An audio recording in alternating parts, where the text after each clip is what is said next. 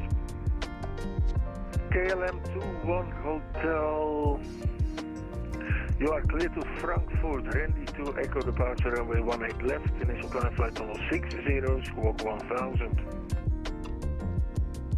Clear to Frankfurt, fire ready to Echo departure out of 18 left, initial climb flight level 60, squawk 1000, KLM 21 Hotel. KLM 21 Hotel, read back correct, report fully ready. Welcome. Super ground, KLM 57 kilos, stand the 7 requesting pushing stop. KLM 57 kilo, QNH 996 hectopascal, pushback and startup approved. Push and start approved, QNH 996, KLM.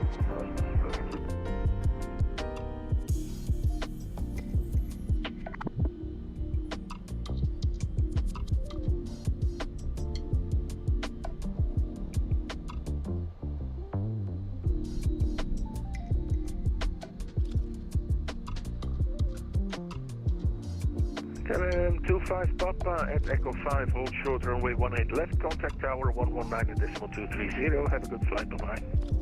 Hold short Echo 5, tower 1923, KLM 25 Papa, thank you all.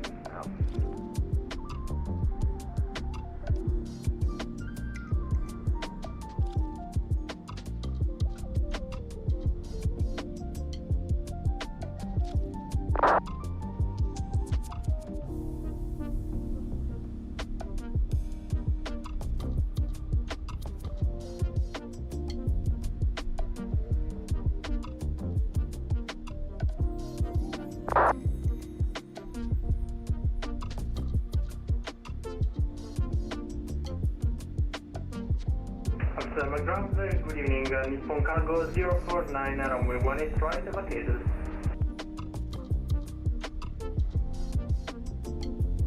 Nippon Cargo 049er, good evening, welcome to Amsterdam, taxi to Romeo 72 at Whiskey 13, cross runway 18 center. Romeo 72 at Whiskey 13, Whiskey 3, cross runway 18 center, Nippon Cargo 049, thank you.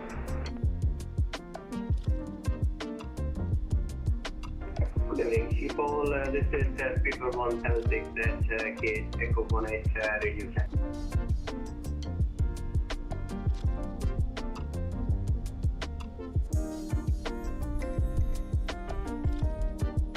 Last station calling, sorry, I was a little bit asleep. Say again, please.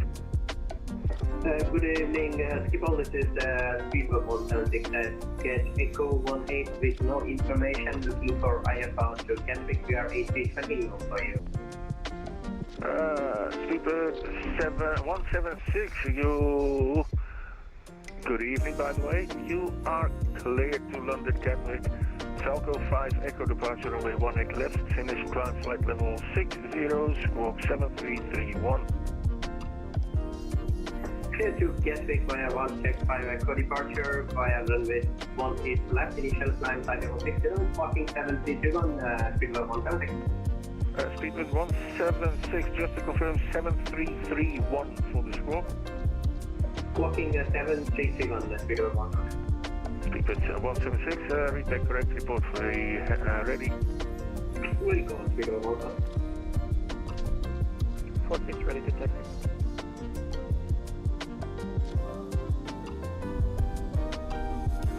KLM 46, taxi to holding point, Echo 5, runway 18 left. Echo 5, 18 left, 46.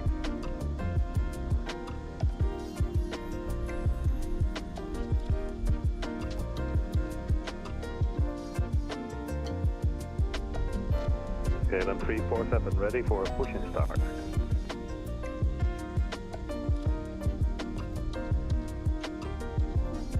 KLM 347, QNH 995, pushback and startup approved. QNH 995, KLM 347, thank you.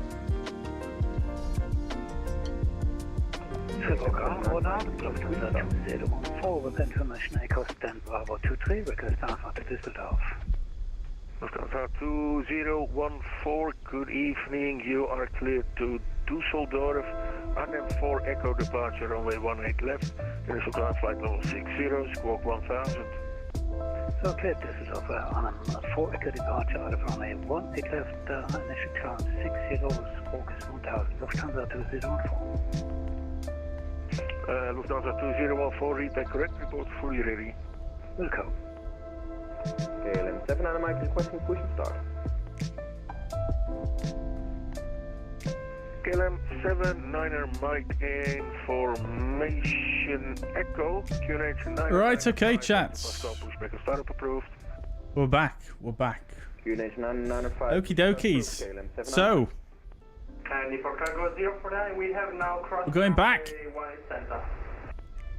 Nippon Cargo 049er, continue taxi. Lovely stuff. To stand. As you can see, cargo's coming back. And we should also have the refueler here, or they're on the way at least. Interesting. Are they not going to come? Usually these guys go after the refueling. We'll see. Anyways, let's get prepared for the next flight then, shall we? Okay, so looking up above. Everything's looking good as it is. Next flight, we're going to be cruising at 240. So that's set there. Good. I think what we'll probably do as well is we'll flick the dome light on here as well. So it's a bit brighter in it. And we'll reset the fuel flow there. Good. Okay. Good. So let's start with the setup here then. So over to the EFB initially. We'll request the new data. Fuzzy 674 this time. Right. Okay. Good. So we'll do a briefing, quick rundown of the OFP first of all on the fuzz pad. And then we'll take it from there, shall we? Right, so we're going to be fuzzair cargo 674 this time. Schiphol to Leeds, Bradford. We're in the same aircraft. Costing X this time, we're using slightly higher ones. Costing us 26. Fuzzy 674 is the call sign. Target off blocks 1930. And estimated on blocks 2053, covering 286 miles. Slight headwind of 6 knots. Takeaway expected 66.9 tons. Alternate's going to be Heathrow, cruising at flight level 240, 55 minutes trip time and 47 minutes if we need to divert. Block fuel 6321. And we're expecting 36 left here at Schiphol on the Pyreegue 5 Victor, which is the runway in use. I've just checked that one. And runway 14 at Leeds, Bradford. 18.6 tons of cargo, so a little bit less than last time. And then looking at the weather, we do have a Sigma in place now, actually, with severe turbulence observed. Flight level 220 moving to the north. So let's just quickly have a quick look here, just see whereabouts that actually is on here. Yes, so that's just south of the airport here, so it shouldn't really be a factor for us. But just something to bear in mind. Good. So the weather at Schiphol, light winds. We've got 9,000 meters visibility and light rain, although it doesn't appear to be raining at this very moment in time. And temperature of 11 degrees, dew point 10, QNH 995 now, and we've got light drizzle and rain. Weather at Leeds, Bradford, wind from the northeast, 7 knots, varying between 020 and 080. Good visibility, scattered clouds at 300 feet, so quite a low ceiling, and 7 degrees temperature and dew point 997 hectopascals there. So potential for some quite low vis on the approach into Leeds, Bradford. So that could be interesting. And then the weather at alternate Heathrow actually looks pretty good. Not too much to say there. And then looking at the routing up to the northwest initially, and then up over the east of England here, just south of Humberside, and then up across Manchester, and then into Leeds. Significant weather chart is the same as we briefed previously, so I'm not going to go through that again, but we've got potential for some severe turbulence on the departure there. Right, so let's get set up then. We'll do a charts briefing once we are underway. We've got our cargo being loaded still. There it comes. Oh, look at the big boy there. Crikey, what is that supposed to be? It's supposed to be a 747-800 with the call sign November Charlie Alpha. I'm not sure what airline that is. Nevertheless, let us continue with our setup then. So we'll go auto brake to RTO. Cut off, parking brake, standby. Good. Right, so we'll do the pre-flight checklist. Oxygen tested 100%. Nav transfer and display switches normal and auto. Window heat is on. Pressurization mode selector is in auto. Flight instruments 327 and reading 0. About 1 feet, 995 hectopascals. Engine start levers are in cut-off. Pre-flight check is complete. Right. Good. Let's come in here then and get set up for the flight. So we'll go to the route page. We're going to be going from EHAM to EGNM. Stick it in there. We'll just skip this song. Departure 18 left, initial climb flight level 60 Squawkers. Good. Check the routing. Pyreegue, Super Lima 60 op beds, Batley, and Leeds Bradford. That's correct. Departure we're expecting 36 left. Wilco, Sleeper 5 57 kilo at Echo 5 on short runway 18 left. Sorry, we're expecting 18 left, not 36 left. I don't know where I got. I think Simbrief said 36 left. Sorry if I said 36 left earlier on. I did mean 18 left.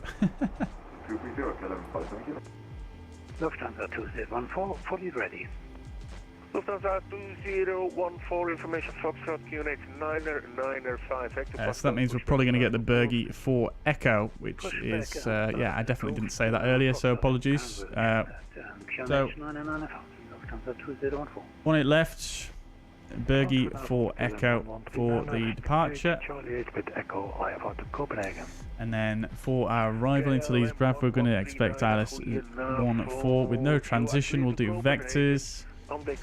And that all looks good. We'll go to the route page. We'll just activate that real quick. And we'll go to the plan view. Step through that, make sure all looks sensible. 2500 Alpha Mike 009. 500, 2500 or above, max 220 knots there. That's all good. Out to Pyreegue. Okay, good. That all looks fantastic. So we'll execute that. Lovely stuff. Great. Okay, so costing it is 26. Reserve fuel is going to be we'll call it 3 tons. Zero fuel weight. Now we haven't actually loaded the aircraft yet, I don't think. So we'll go to payload. Zero fuel weight should be 60.8. It does look like it's actually unloaded us. I think GSX does do that now, doesn't it? But it doesn't look like it's actually loaded us back up again. So we'll go 60.8.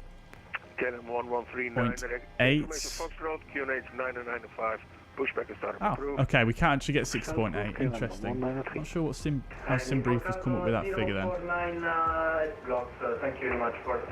Strange. Liverpool Cargo 049, thanks for flying to Amsterdam. See you next time. Bye-bye. Fair enough. Okay, we'll come back over here then. We'll stick 59. We'll just go for max load. So we are actually loaded up heavier than we were previously. 60.8. How's it coming up with that?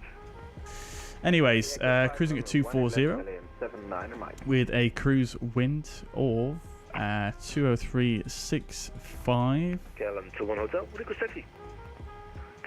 Temperature up there, minus 30 BOA, and the transition altitude here I think is 2,000, 3,000. Good, we'll execute that. Insufficient fuel. Oh, it's because we've not loaded yet. Okay. Do we have a refueler here? No, we don't.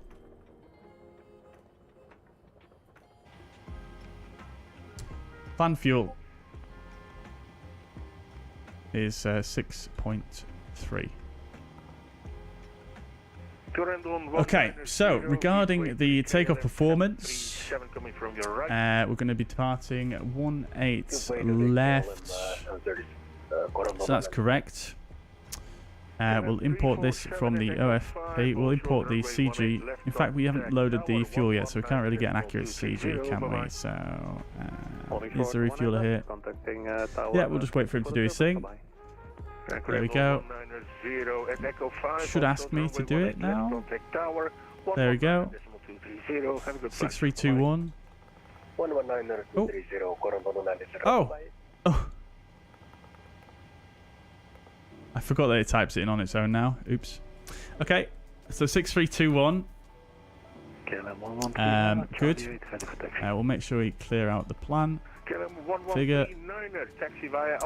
So, coming back over here, we'll import from aircraft here. Optimum, anti-ice off. Packs on, weather will import, and let's calculate. So no D-rate once again, flaps 5. Good.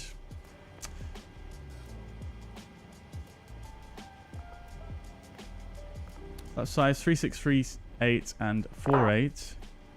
3638 and 48. 137. So it's one off, but that's fine. And 38 and 48 is fine. And trim 4.73. 148 on the V2.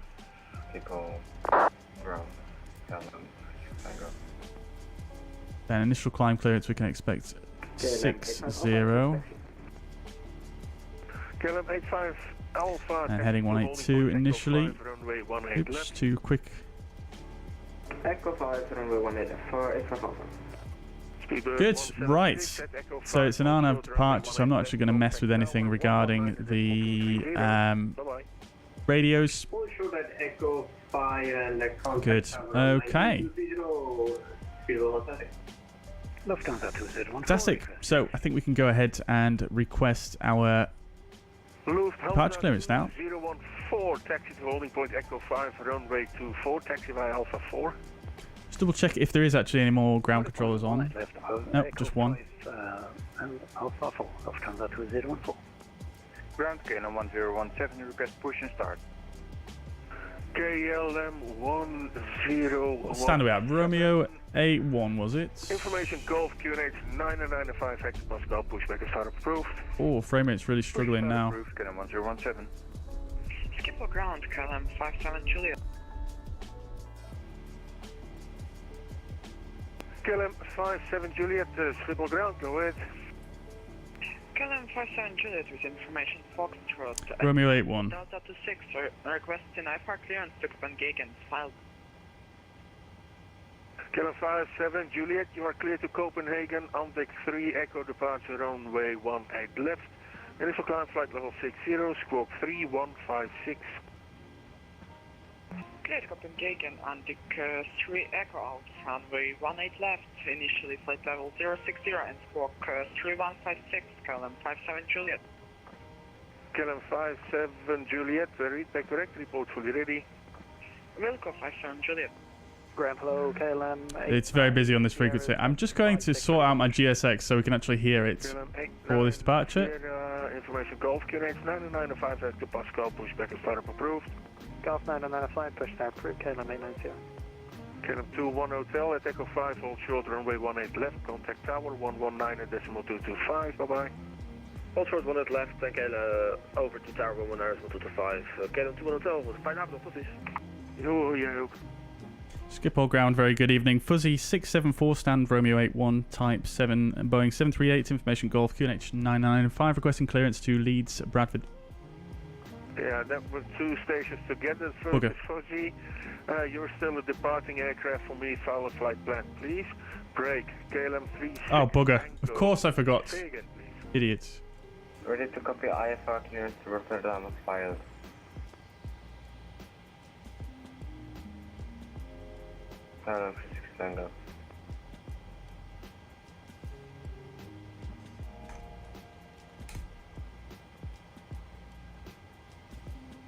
Right, there we go. We're filed up now. Tower, runway 18 left, initial climb flight level 60. Right, so we're all loaded up and ready to rock and roll. Let's get the APU fired up because we're going to get our clearance now. Squawk 1000, initially 6,000 feet.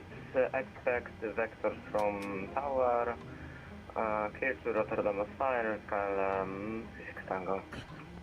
KLM 36 Tango, read the correct report fully ready. Will report.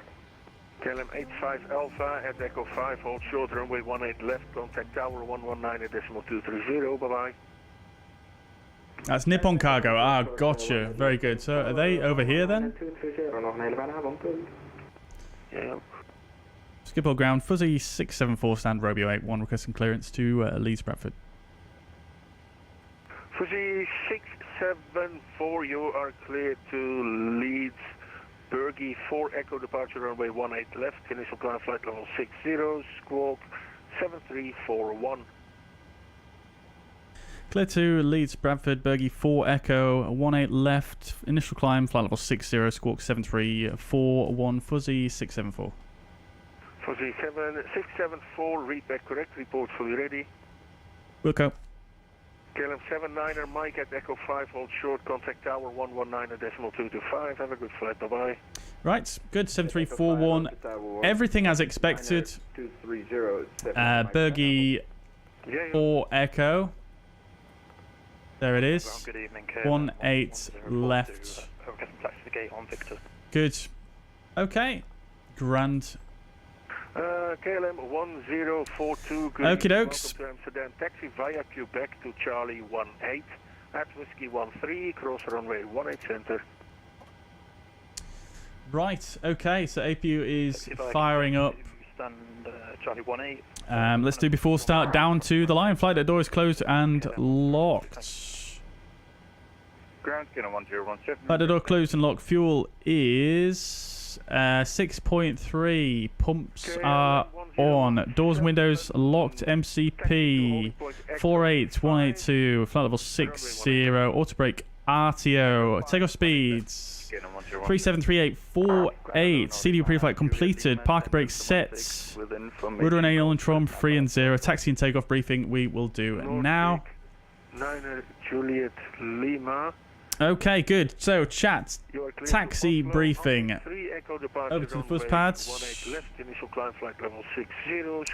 So, we're going to be departing Amsterdam, minus 11 feet here, as we briefed previously. We're currently here on the Romeo apron. We're departing 18 left, which is up here, so we should have quite a long taxi out. So, Romeo apron is down here. We can expect to push facing to the east, and then we'll taxi on down Romeo this way. And then we can expect to join taxiway Alpha here.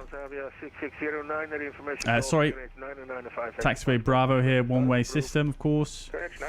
So we'll join taxiway Bravo, which is going to be on this sheet here. Following Bravo all the way around, up here. Following Bravo all the way up. All the way up to the top here. And then I'm not sure where they'll send us to get to 18 left here. We might get a right here, Echo 5. Or we might go November 2, Echo 6 to 18 left there for taxi. Then it's going to be Pyreegue 4 Echo. This is a 10-3 Lima 1. Chart, transition altitude 3000. Execute takeoff immediately after receiving a clearance. Absolutely fine. Rain on tower frequency until passing 2000, then contact Schiphol departure, who is actually online on 121.205, which does actually match the charts there, which is lovely. And for departure instructions, we refer to 10-3, which we've not actually looked at. Let's have a quick look there, see what's on there. Alpha 13, Echo 6, KLM 890. November 310 Alpha. 10-3.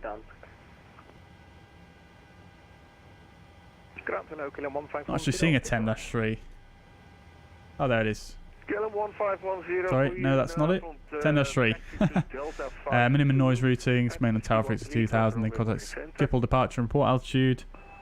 In order to verify SSR code mod Charlie by ATC when changing frequency from Schiphol tower to Schiphol departure. Initial contact shall consist of Schiphol departure, call sign, actual altitude, SID and additional instructions, including altitude restrictions.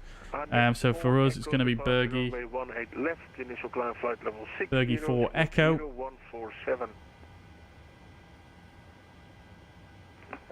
Sir, so that's fine. No issues. Heading instead of SID if we're giving a heading. Of course you can. Didn't see you over there. You are clear to When switching from Schiphol departure to Amsterdam ACC, initial contact shall consist of Amsterdam radar and call sign only. When a speedo heading is assigned, this information shall be included in the initial call. Okay, good. Perform turns in due time at 25 degrees bank angle, so I'll make sure we've got that set. November 310. Good. Alrighty. So that is the departure briefing. I think the main threats really for the departure here is obviously the the congestion in the airport and the quite complicated-ish taxi. So that's probably the main threats for this departure. But that's about it. I think we're ready to crack on. Yeah, let me just make sure I've got 25 degrees of bank here selected. It's always a bit difficult to see with this selector. Yes, we do. Okay, good. We'll reset the minimums there. We don't need that. Good. We've still got terrain and traffic is on. We'll go for 20 miles. Everything else is set there. That's good. Right, APU is fired up. We'll get that on the bus. That's fine. APU bleed can come on as well. Lovely stuff. We'll get the ground crew to disconnect the ground power and chocks. Silverwings 102 taxi via Golf to the Kilo apron at Golf Pushback and departure. Change approved. Tot ziens. And I think I'm going to make the time a bit earlier, chat, as well, because I'm not really that keen on doing a night flight at this moment in time. So we'll go a bit earlier. KLM 1873, good evening. You are clear to Stuttgart.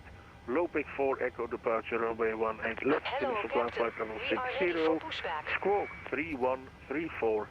Okie dokies, chat. We should be able to hear GSX now again. Robots Gaming, welcome to the chat. Hope you're doing well. Welcome indeed. I'll catch up with your messages, chat, once we have pushback. So, before start, down to line is complete.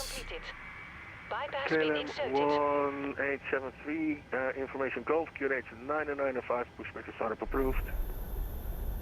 Pushing back, thank you, KLM 1873. We'll report fully ready once we've got the tug connected. KLM 36 Tango, say again. We're ready for pushback and startup. Locking gear. KLM 36 Tango, set squawk 1000. Oh, sorry, my bad. We'll set squawk 1000, 36 Tango. Schiphol Ground, KLM 41 Mike, Delta 27 with Golf 5, Fatih Humberside. Humberside, man of culture. Very nice. Mike. You, KLM 41 Mike. You are clear to destination. Pyreegue 4 Echo departure runway 18 left. Initial climb flight level 60. Squawk 7342. Okay, the Humberside, Pyreegue 4 Echo departure 18 left. Initially level 60. Squawk 7342. KLM 41 Mike. KLM 41 Mike, read back correct. Report fully ready. 41 Mike. KLM 89er Sierra at Echo 6, hold short, runway 18 left. Contact tower 119.230. Have a good flight, sir. Bye-bye. Echo 6, hold short, 18 left. We'll go KLM 89 Sierra, guy. Ground, hello, KLM 6. Oh, it's so busy. Crikey. KLM 63 Golf, good evening. You are clear to Oslo. Amdic 3 Echo departure runway 18 left. Initial climb flight level 60. Squawk 0144. KLM 63 Golf, clear to Oslo. ND 3 Echo departure runway 18 left. Initial climb flight level 60. Squawk 0144. KLM 63 Golf, read back correct report fully ready. Report fully ready, account 60 Golf. Fuzzy 674, stand Romeo 81, fully ready. Fuzzy 674, information Golf, QNH 995, pushback and startup approved, pushback facing northeast. We have Golf QNH 995, pushback approved facing northeast, Fuzzy 674. Right, let's go, chats. Transavia 6609 by Alpha 4 to holding point Echo 5, runway 18 left. GSX has just crashed. 6609. Nice one, dude. KLM 57 Juliet, ready to taxi. KLM 57 Juliet, taxi to holding point Echo 5, runway 18 left. Echo 5, KLM 57 Juliet. KLM 36 Tango ready for pushback and startup. God damn it. KLM 36 Tango, information Golf, QNH 995, pushback and startup approved. Why is it telling me overhead here? Pushback and startup approved. KLM 36 Tango, sorry. I forgot I just got cleared. Skip all ground, good evening. KLM 1931, gate Delta 5 for information Golf above requesting clearance to Geneva. KLM 1931. Oh, at least it's a tow bar, sorry, a tug with a tow bar, so we don't have to wait for them to lift us again. Flight level 60, squawk 1000. Set to Geneva via the Lope for Echo departure out of 18 left. Initial climb flight level 60 and squawk 1000 for KLM 1931. KLM 125, if you receive voice taxi. Oh, there's an EasyJet. Echo 6, runway 18 left. So pushing back facing northeast, which is what we briefed. Ground, Seabird 569, ready for push and start. Oh, we've got another aircraft next to us as well, lovely. Seabird 56 Lima, ready for push and start. Speedbird 56 Lima, information Golf, QNX 995, hectopascal, pushback and startup approved. QNX 995 and push and start brief for Speedbird 56 Lima. KLM 1873, push taxi. KLM 1873, taxi to holding. Come on now, GSX. Echo 5, runway 18 left. There we go, pumping up the tyres. Something I forgot to do in airport sim. Amsterdam ground, hello, Transavia 849, gate. Oh, it's crashed again. Bro. Right, okay. Hey, sir. Transavia 849. I guess we're doing. You are clear to Innsbruck. Randy 2 Echo departure runway 18 left. I guess we're doing pushback on here then, if I can remember how to do it. Clear to Innsbruck via the Randy 2 Echo departure out of runway 18 left, initial climb 60 and squawk 0153 from 849. Transavia 849, read back correct, report fully ready. We go. Bro, why can't I select a tug here?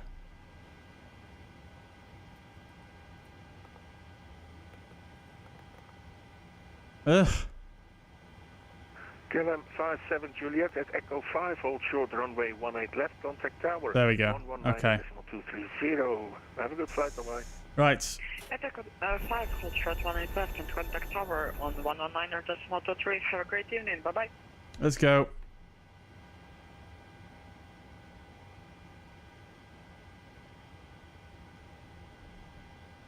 How do I cannot remember how to do it this way. I thought I just did this.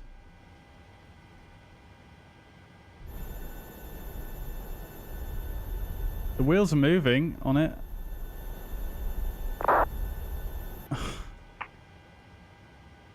KLM 1510, gate Delta 52 is occupied. Taxi to gate Delta 44. Oh my days, chat. This is so triggering. 10. Let's just do this. That's Europa 81 Golf Mike. Good evening, welcome to Amsterdam. Taxi to Delta 43. Roger that, ready for push 3. Delta 43 further south, Europa 81 Golf Mike. Okay, so before start, below the line, fasten seatbelt switch is on, anti-collision light is on, parking brake is released. Let's go. Come on, Rob, send us. Left and over Alpha, Delta 43, Europa 81 Golf Mike.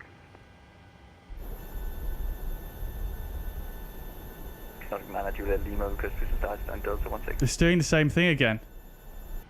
Oh, GSX messed me up. Information Golf QNH 995 pushback and startup approved. GSX has messed up the aircraft, hasn't it? 20 clear the 8 from the engine.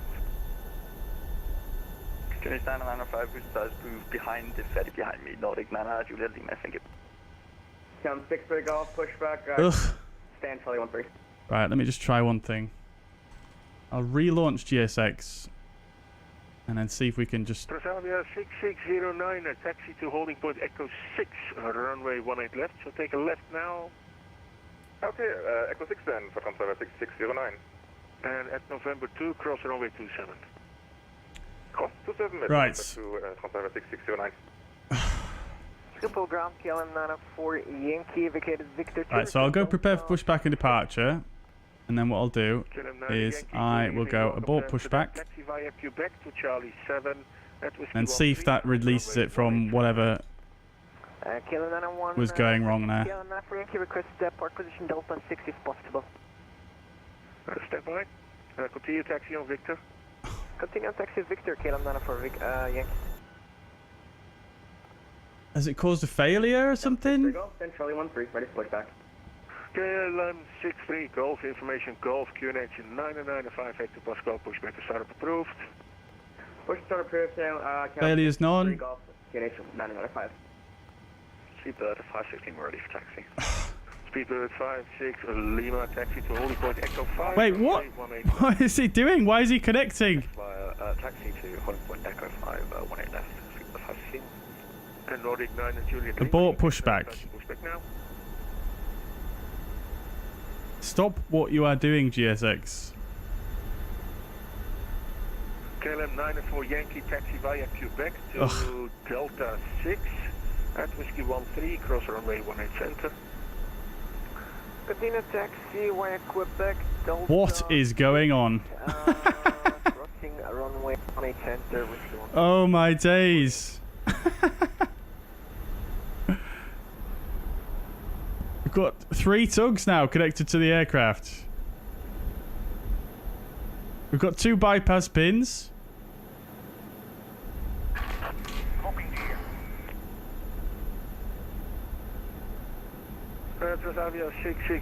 Every time I press abort pushback, it spawns another. 18 left, contact tower 119.230. It spawns another tug? Tower 19.23, Transavia 6609. Thank you, have a nice day. What? I've cycled the parking brake, I've done all the braking and stuff, chat.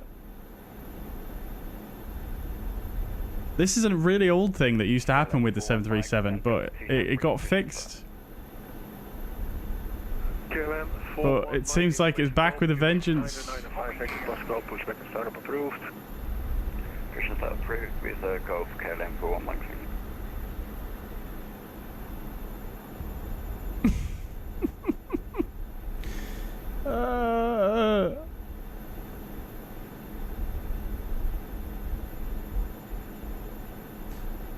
Let me just restart. Let me just try restart GSX and see if that does a thing.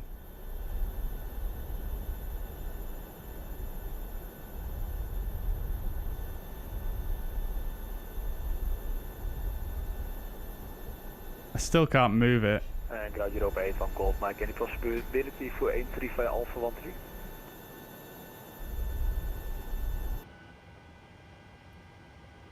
Europa 81 Golf Mike, approved as requested, Alpha 13. Identify Alpha 13, Europa 81 Golf. Doesn't look like the wheels are moving anymore though.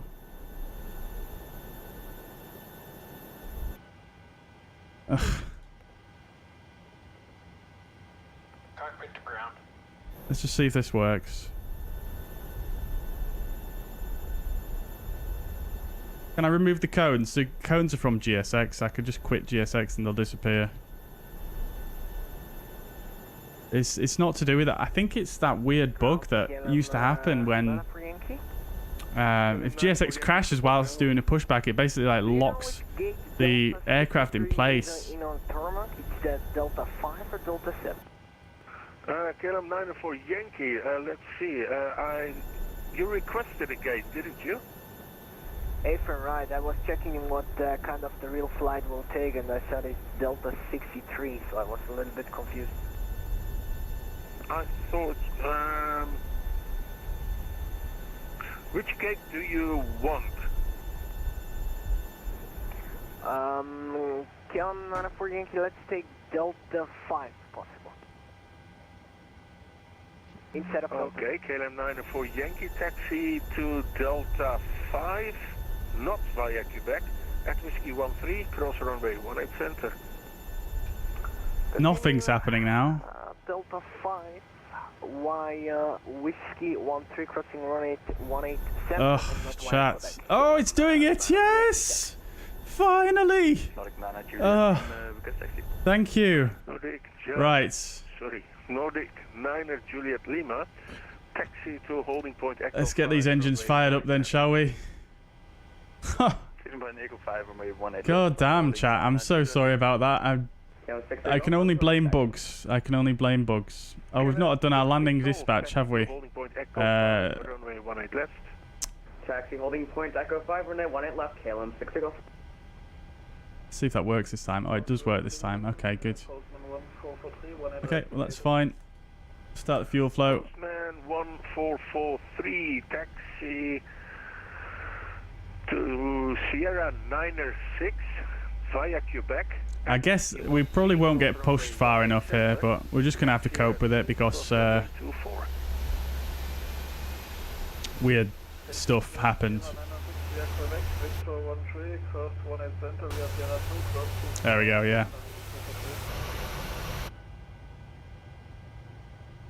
Set the parking brake there. Lima at Echo 5, hold short, contact tower 119.230. Let's start to cut out. Hold short, Echo 5, contact tower 119.230. Engine stabilizer, we go for start on number 1. Steering pin is disconnected. Watch for the slip release from guidance on your left. Have a good flight. Nordic 9er Juliet Lima, join Bravo behind the KLM 737 from your right. Okay, we will wait for starting fuel flow. My days, chat. That was so long. Crikey. I'll catch up with your chat messages once we get on the taxi, guys. I feel like I'm on top.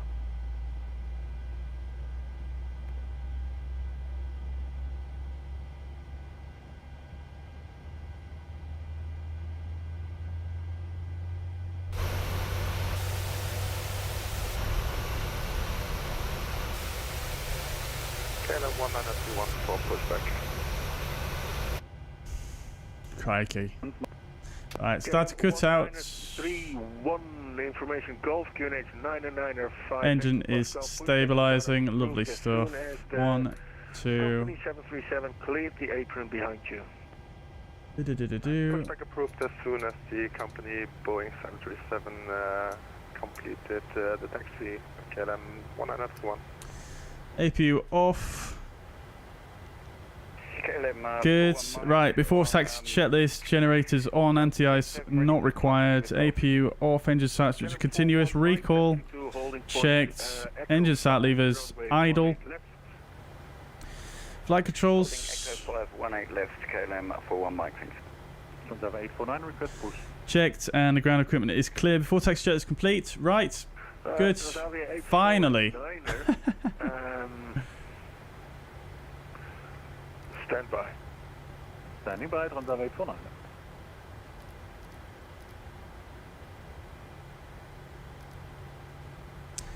Fuzzy 674, ready for taxi. Fuzzy 674, taxi to holding point Echo 5, runway 18 left. Taxi to holding point Echo 5, runway 18 left, Fuzzy 674. Right, good chats. Parking brake released.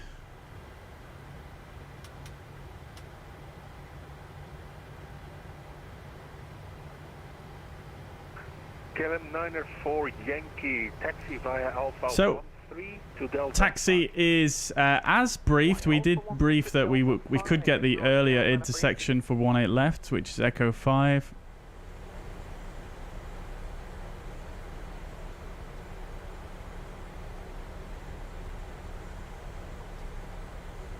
Raining a bit now.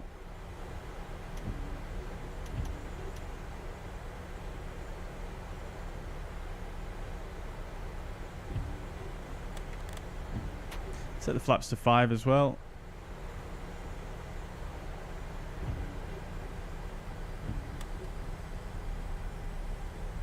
Transavia 849er, information Golf QNX. Right, what was our trim setting? 4.73. That's pretty much set. Alright, so after the KLM cleared your apron, push start approved to information Golf, QNH 995, Transavia 849. KLM 63 Golf at Echo 5, hold short runway 18 left, contact tower 119.230. Have a good flight, bye-bye.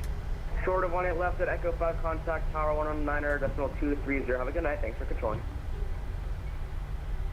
Nordic 9er, Juliet Lima. Right, so it should be quite a straightforward taxi. Just straightforward onto Bravo in front, like so, and just following that round to Echo 5, which will be on our right. Runway 18 left and contact tower 119.230 for Nordic 9er, Juliet Lima, whatever, bye-bye. Right, Jetty Flies says, are there nat tracks across the South Atlantic Ocean? No, there aren't, as far as I'm aware. Nat track stands for, well, nat track is, is NAT, North Atlantic track, so they're only for the North Atlantic. Fly Coco, welcome to the chat. Hope you're doing well. Would you say I would see a big FPS difference upgrading from a i7 6700 to a Ryzen 7 5800X3D with a 3060? I'm not sure, to be honest with you. It would depend on whether your setup is currently CPU bound or GPU bound. So it will depend on what resolution you're playing in and a few other factors. I'm not that familiar with Intel's CPUs though, so I can't really say too great. Maybe Roy in the chat might be able to help. He's very good with his hardware, better than I am certainly. Taxi holding point, Echo 5, Sancho, welcome to the chat. Ahmet, welcome to the chat. Hope you're doing well. Sorry for the frustrating pushback there as well, guys. Once again, yeah, just a bit of a absolute nightmare there. GSX seems to be crashing on me more often than it used to do as of late, so I'm not sure what they've done on a recent update. I've definitely not really changed anything too drastic though. Let's see. Pro P, it should go away with engine start. It should indeed. Yep, the Pro P is on auto on this aircraft, so yes, it's gone away now. Indeed. Copper, welcome to the chat though. I hope you're doing well. Welcome indeed. Welcome indeed. Reg Simulation, welcome to the chat. Was the 737 Sim expensive? Are you referring to this add-on aircraft? It was quite expensive actually. It was about $70, I think, for Microsoft Flight Simulator add-on, but very much worth it, I think. Hello, Enterprise 7001, Delta 55. Roy posted a screenshot. I will have a look at that momentarily. Jetty can't join. No worries at all, my friend. No worries at all. Last station, call sign again, please. It's Enterprise. Roblox says, do you know what happened to Sasha? Yeah, I mean, I think he was in one of our streams not too long ago, within the last month or so. Yeah, he did pass his driving test, so congrats to him. But yeah, I'm not sure what else, to be honest. I've not really heard from him. Ending 3 Echo departures, runway 1 in left, initial climb, flight level 600177, Enterprise 7001. Enterprise 7001, read correct, report for the ready. Actually, Amsterdam, you don't have to mention the aircraft type and stand number. Oh, very good. Interesting. Interesting. I would have thought at least stand number would be expected, but fair enough. Good to know. That makes it easier for me. 1024, that's the stand for Delta 56. Good to see GSX becoming more integrated with PMDG. Yeah, it is nice. It is nice. Yeah, it's good that they're going out the way to make that integration, because I don't think PMDG have actually done anything on their end. It's literally just GSX who have been sort of coding in the various variables that you can control through the PMDG for loading and such like.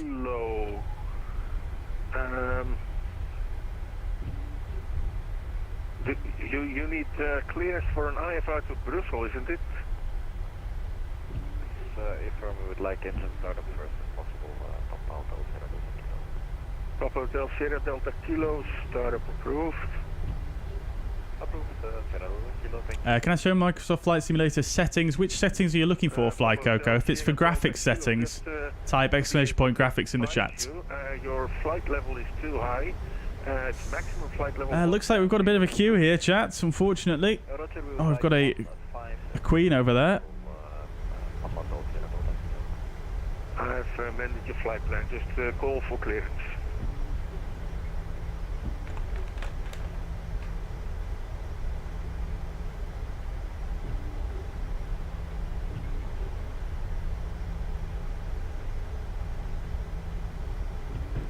We're on our way.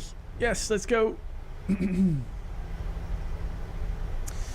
dokies. I guarantee I've missed something because of all that commotion. Right, so flaps set to 5. Stabilizer trim is set to 4.7 units. Yeah, good. So the before takeoff checklist is complete. I can 1024 has crossed 18 set to KLM 1024, right Delta. What is that over there? Is that a Corendon? Oh no, wait, that's not another player, is it? That's the hotel thing, isn't it? KLM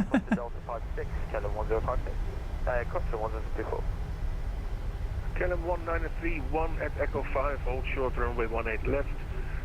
Contact tower 119.230. Have a good flight, bye-bye. Calling short Echo 5, contact tower on 119.230, KLM 1931. Is Echo 5 where the KLM's going there?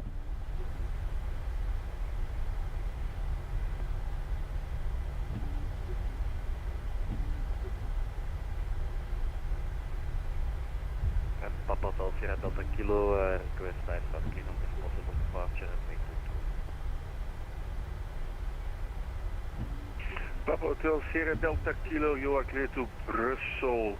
Kuda 2 Golf, departure runway 22, initial climb flight level 60, squawk 1000. Kuda 2 Golf, runway 22, initial... Look at the lighting, though, with those strobes. That looks beautiful, doesn't it? Papa Delta Kilo, read back correct, report ready at Golf Delta. Oh, set the parking brake there. Have we missed that aircraft departing? We have, unfortunately. I wanted to see the spray. Maybe we'll get to see it with this guy. 674 at Echo 5, hold short runway 18 left, contact tower 119.230. Have a great flight, sir. Bye-bye. Holding short at Echo 5, 18 left, contact tower 119.230. You have a good evening. Thank you so much. Bye. I think I forgot my call sign there, didn't I, chat? Oops.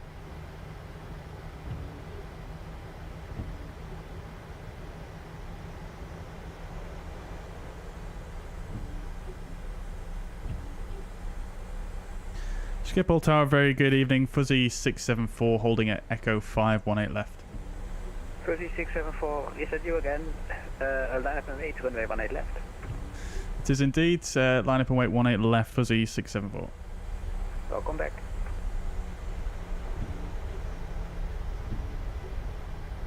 This guy's taking off. There's the spray. Yes. Strobe lights on.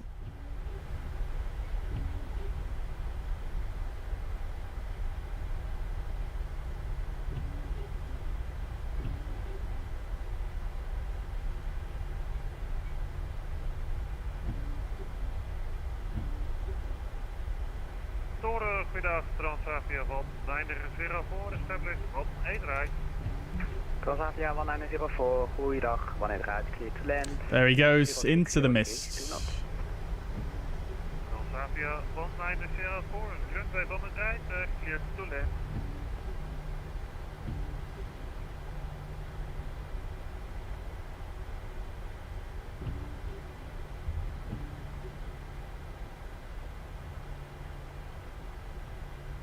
Right, before takeoff check, this is complete. Just need to flick the landing lights on and start the chrono, and we are ready to rock. 3674, 18 left, clear takeoff, wind 060 degrees, 2 knots, bye bye. 18 left, cleared for takeoff, fuzzy 674. Alright, we're clear for takeoff chats. Landing lights, oh, I've just turned the strobe lights off by accident, there we go. Okay, good. Let's spool them up. KLM 1931, auto hand of procedure. After passing 2000 feet, you may contact the Can't find the chrono on that side. That'll have to do. Approach on frequency 121.20. Take off. N1 Toga. Fuzz Toga's in the chats. I was just about to turn in the frequency, but thanks for the hint. Goodbye. KLM 191. Oh, sorry, approach Midland now. I've forgotten to tune the next frequency chat, so I'm probably going to need to put it on autopilot more or less immediately. 80 knots checked. Towers, Mossafi 1904, round out, Victor 3 available. Yeah, Victor 3 approach. Rotate. Positive, ready to climb. Gear up. LNAV. Oops, you daisies. Ah!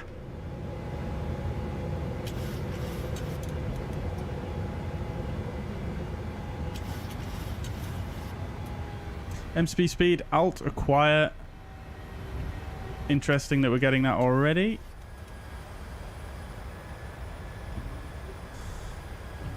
Oh, it's because we're not a D-rated takeoff, isn't it?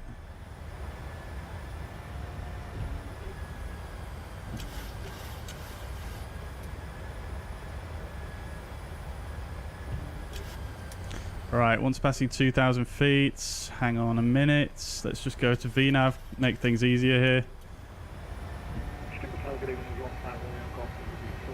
Flaps to 1. Good evening. Come on, flight directors, come down.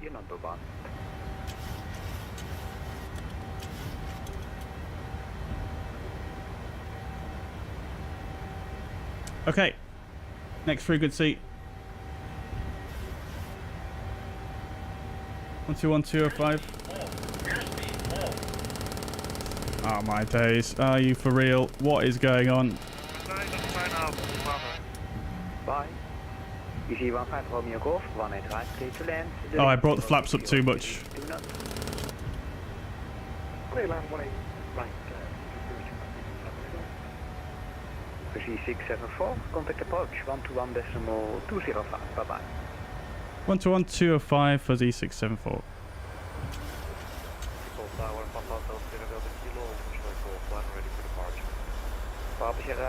Okay. Correction Papa Hotel Sierra Delta Kilo, good day. Runway 22, line at Bentley.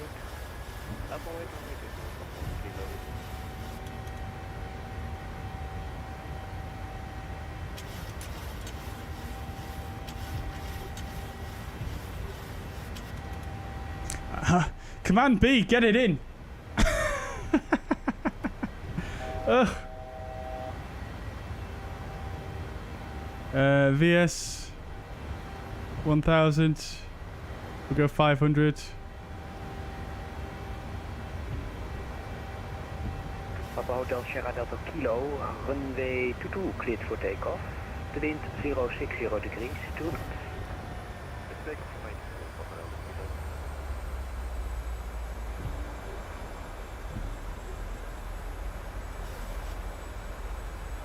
Tower, you want 5 runway off to the 18 right.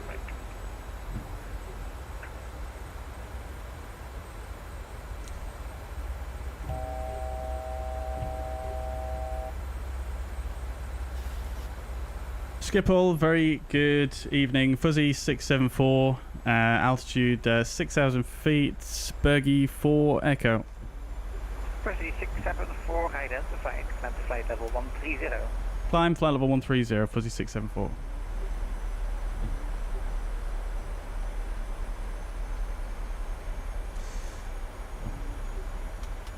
Right. After takeoff checklist, engine bleeds are on, PAX auto. Landing gear up and off, flaps are up, no lights. Wipers to park now as we increase speed. Oh, right. Lovely stuff, chat.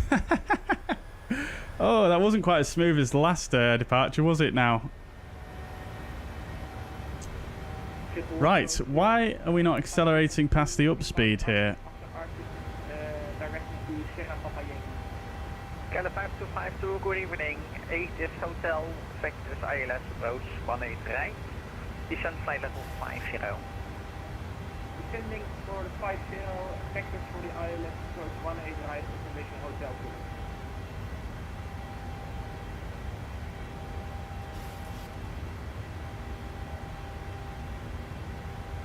So we've got VNAV speed, but we've got no speed constraints, so I'm not sure what...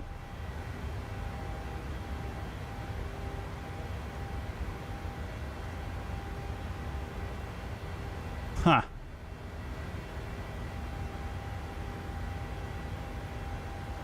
Let's just increase the speed ourselves then.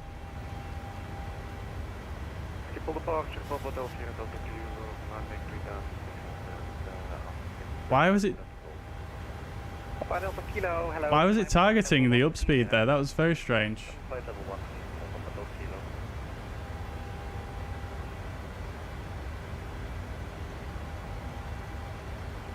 3674, contact Amsterdam radar, 125.0750 per way.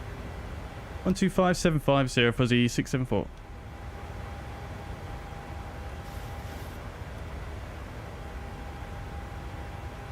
Flight level 100. Circle Spike for Weird Hotel. Alpha 51 Charlie Zulu, hello, Vectors ILS 18 right. 8 is Hotel, correct. Descent.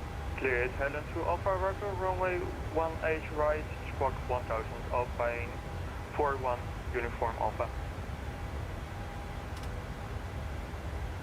Right. Zavia 379, contact Schiphol, approach 121.205 away. Approach 121.205, 379, bedankt, tot ziens. Bij Volban uniform Alpha, identified. 1,000 to go. Ah, all to quiet already, crikey. I don't like this non-derated shit. Amsterdam, fuzzy 674. Fuzzy 674, climb flight level 240, proceed direct Colag. Climb flight level 240 and direct Colag. Is that Colag with a golf at the end, fuzzy 674? Correct. Good. Right.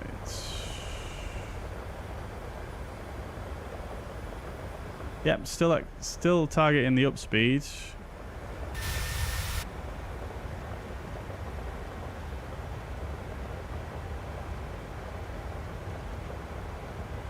Very strange. We'll look at that in a moment. Anyway, Colag. Bij Volban uniform Alpha, descent flight level 70 after river direct Sierra Papa Lima.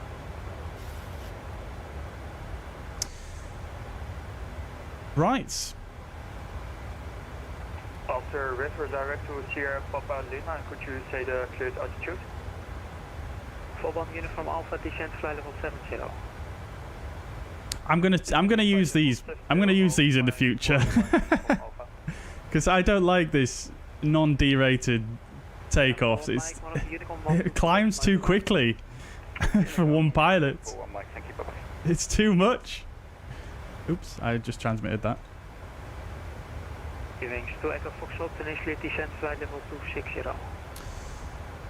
Right, so what have I missed? Why is it targeting the upspeed instead of the normal climb speed? Olympic 328 identified.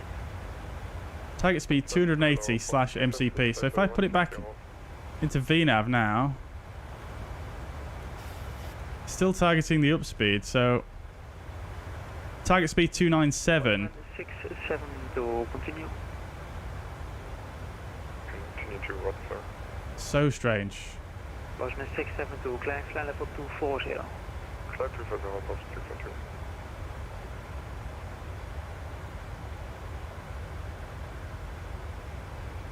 Oh, we're going to increase our speed here because we're so late.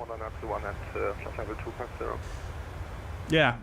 And maybe I've missed something somewhere, chat, but yeah, not sure. Bye-bye. Sky 1025 please. Is it because of the N1 being pressed?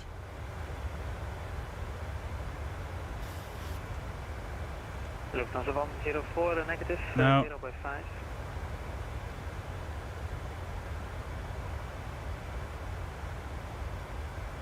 Yeah, I don't know.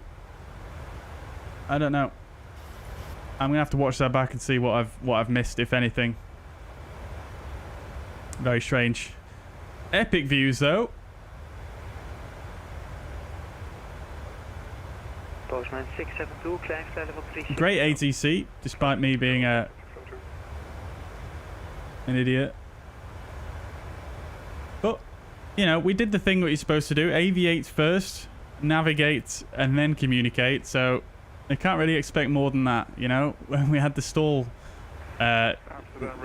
stick shaker going off, you know? We've got to deal with that first. Skipper 412, good evening, identify.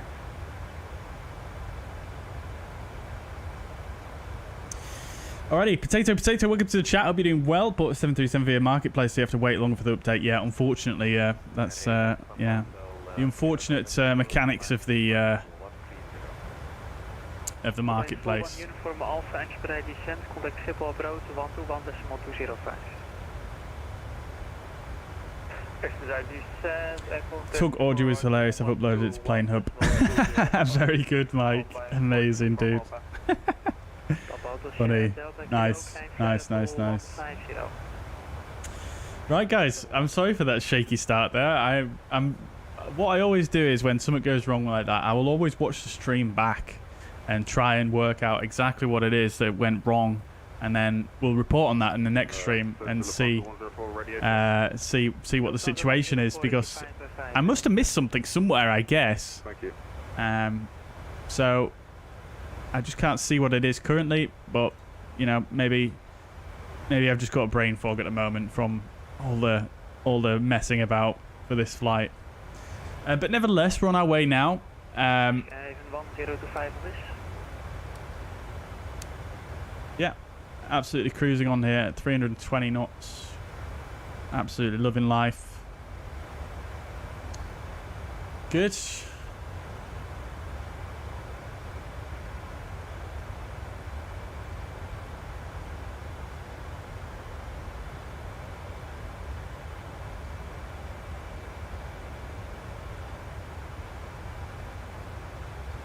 I must have missed something, surely. Anyway, we'll come back to that. We'll go for a, well, let's do a landing performance, actually, for Leeds Bradford. 18 centre at Leeds Bradford. No, we'll do runway 14, actually. Let's just have a look at the weather there first.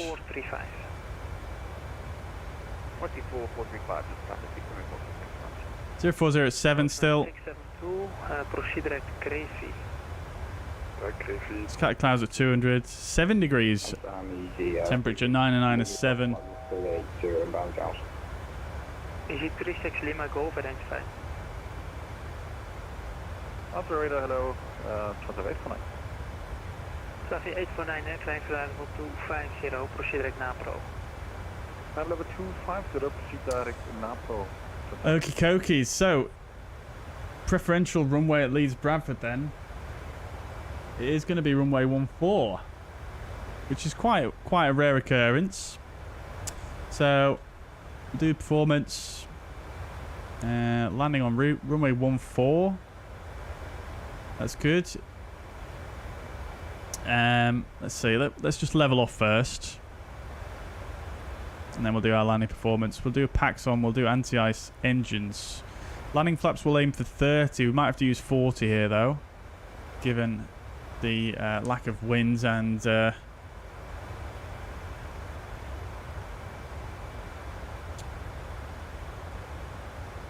short to runway at Leeds Bradford. Although it's 7 knots, not too bad. It is mostly crosswind though.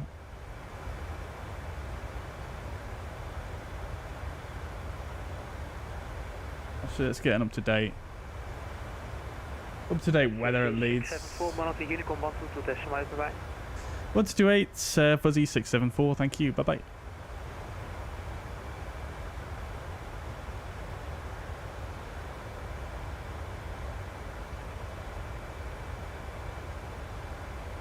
Yeah, 7 knots crosswind. Actually, runway 32 would actually be preferred.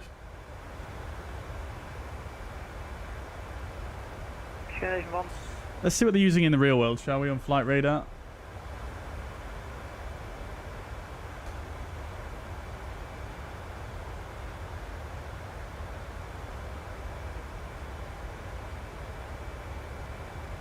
No traffic landed recently.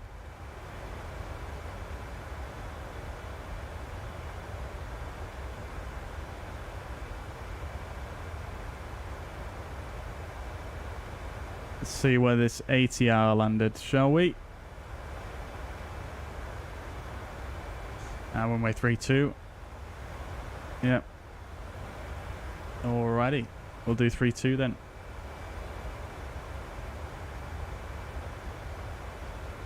So 32. It is dry. And then we'll come down here. We'll get weight. It's 59.7. We're going to land with 3.7 tons.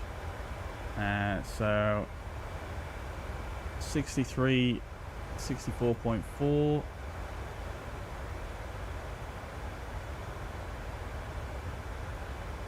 We'll go try auto brake 3.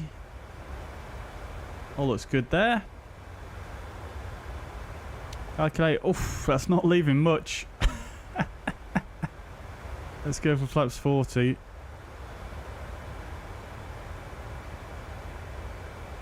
I think flaps 40 is probably a better option. Yeah, so flaps 40.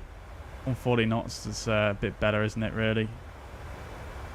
Good. Okay, so let's get set up for the arrival. Landing elevation, Leeds Bradford's going to be 700. So that's fine. Good. Right, let's come in here. Descent forecast, transition level. There's no AT on there at the moment, unfortunately, so we can't really get that, but we can estimate it. Keep meaning to install the oh, we're in cloud now all of a sudden. Keep meaning to install the transition level calculator that you can get for Flow Pro. I keep forgetting, of course. I'll set it to flight level 60. Seems reasonable.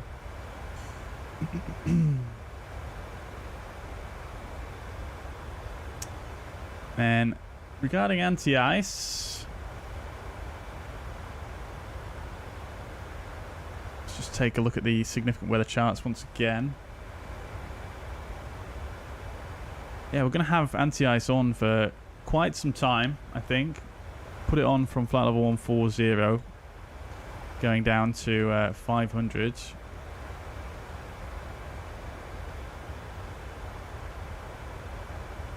We just won't put an off, actually. That's fine. QNH at Leeds Bradford is 9 and 9 is 7.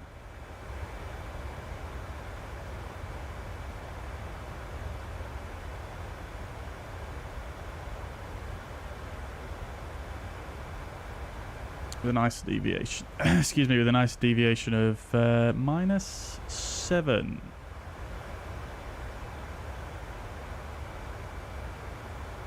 -8 even.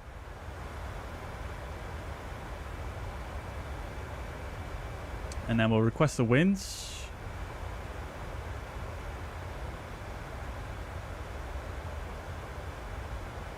So we'll go auto brake 3.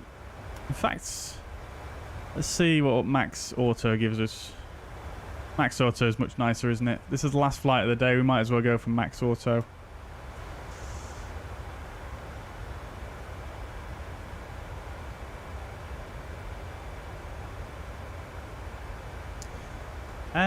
Good. Waiting for the winds to come through now. What we can also do is get the ILS details for 3-2.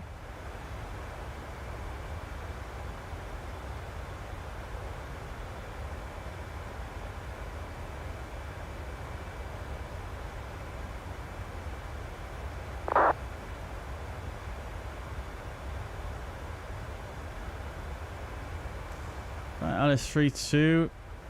It's going to be 1109er.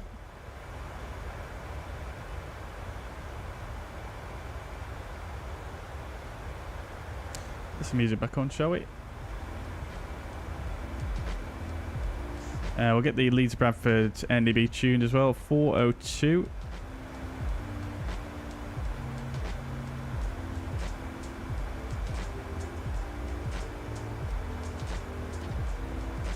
Or 2.5.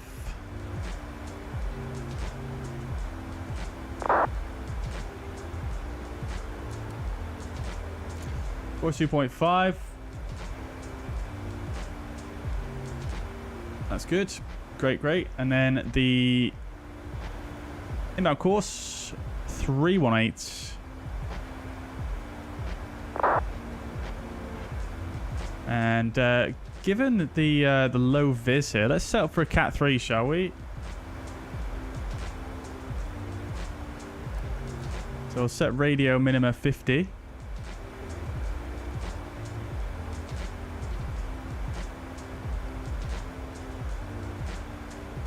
I'll set up for a Cat 2. Let's do a Cat 2 104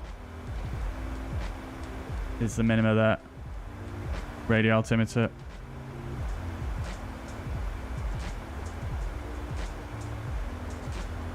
What's going on with these winds? They're not coming through, are they? Okay, I guess I can't do it while the execute key is lit. That's fine.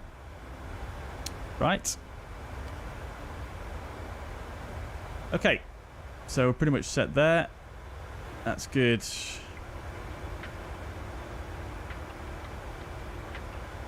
Okie dokies, and then just check the arrival. That all looks good to me. Fantastic. Right, so we will do our arrival briefing.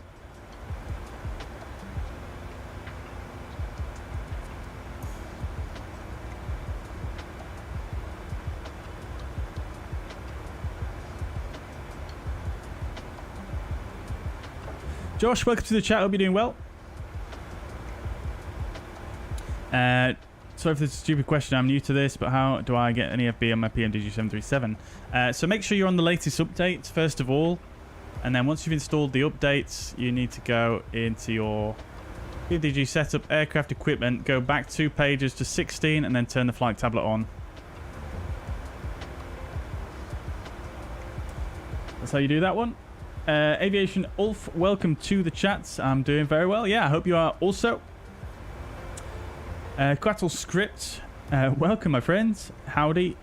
The algorithm brought me to your channel last week and I'm hooked. Hope all is well. Oh, very good. Thank you very much. I'm glad you're enjoying the content, my friends. Welcome to the stream. Welcome indeed. Welcome indeed. Cool. Okay, so let's do an arrival briefing, shall we? A little bit quieter this time because we've got no ATC to deal with. So we're arriving into Leeds Bradford. There's no SID. Sorry, I can't speak. I'm just so flustered from that. What happened earlier? But right. So we no start into Leeds Bradford, but we're going to fly Cat 2 ILS DME runway 32. This is the 11-2 Alpha chart. Lock is India Lima Foxtrot 110.9 and the final approach course of 318 degrees. Final approach fix at 3000, 7.2 ILF, and the airport elevation 861 feet with the runway 662 feet. Leeds Bradford being the highest elevation airport in the UK, commercial airport that is. And MSA highest in the southwest, 3,500 feet, based on the Leeds Bradford NEB, reducing it to 2,700 within 10 nautical miles. And then the ILS, we are basically going to fly vectors onto the final approach course. And we'll just picture how that's going to look right about here. So you can see we're going to come into Batley here. And then I wonder if that's actually above Batley and Leeds. That's an interesting one. I've never noticed that one before.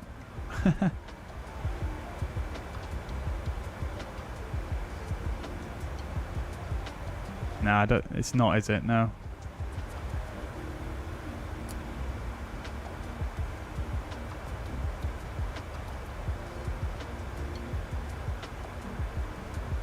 Anyway, that's just me. Oh, look at that. Toggle low and high IFR with altitude. That is brilliant. Give me that one. Lovely. Right, so yeah, we're going to come in at Batley anyway. And as I said, we'll basically just take a vector off there to intercept the localizer. And then once we've intercepted the localizer and glide slope, it's 3-degree descent. Pappy to the left of the runway. And we're going to use the Cat 2 ILS category C minimum, which is radial altimeter 104. We can also use 762 feet. I mean, I'm not expecting it to be a Cat 2 landing. You know, we've got scatter clouds at 300 feet and then the temperature dew point are matching at 7 degrees. So I'm expecting potentially some degraded visibility, and it may be that we don't have to fly it down to that minima at all, but I'm just sort of using that just in case. So that's fine. And that is that. If we need to go around, it's straight ahead to 2,000, then a climbing right turn to the locator at 3,000, which is the Leeds Bradford NDB. And then once arriving, taxiing should be quite straightforward. So we'll probably make Alpha intersection here. We'll just take a right onto the apron to Alpha to one of the stands down. In fact, we'll actually have to taxi all the way around over here because we're a cargo aircraft. And that is usually, I mean, Leeds Bradford doesn't generally get a lot of cargo traffic, but that is where you would go if you were a cargo aircraft. So we'll taxi Alpha November to the cargo apron.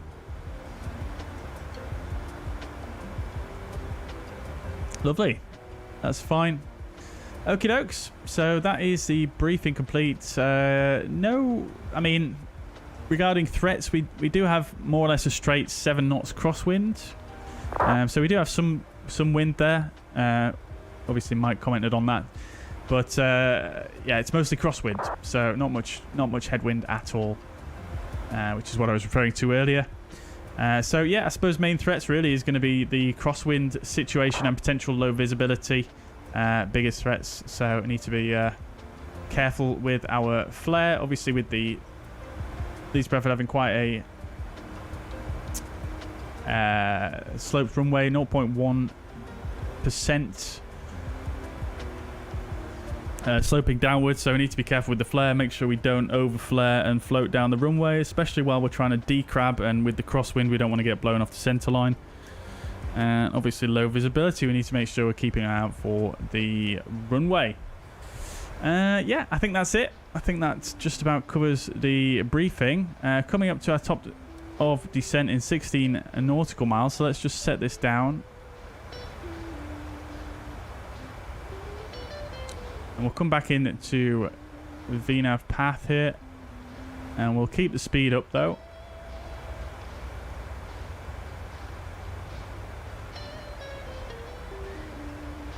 Good. Alright, so descent checklist. Pressurization, landing altitude. Oh. Is set to 700 feet. Recall is checked. Auto brake is max. Landing data VREF 140 knots. Minimums radio altimeter 104. Approach briefing is complete. Descent checklist complete. Alright, should be a good one. Lovely stuff. Got an aircraft just in front of us there as well.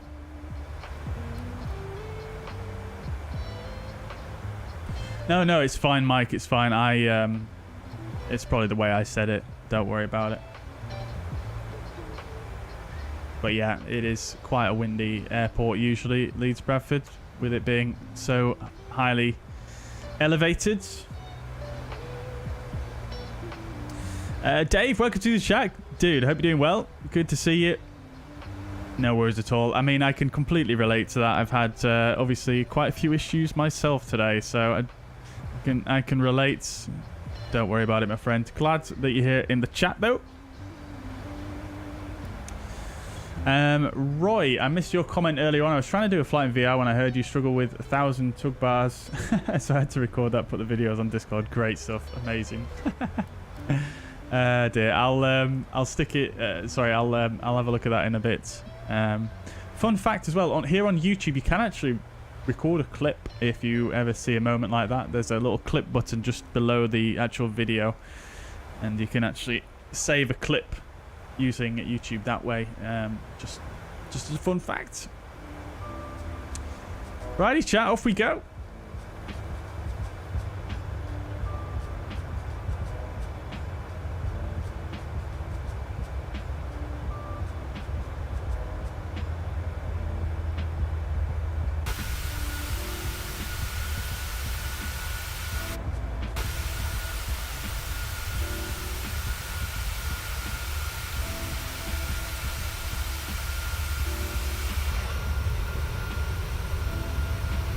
Lovely stuff. Oh, we're flying right over that aircraft. You can see it below us there.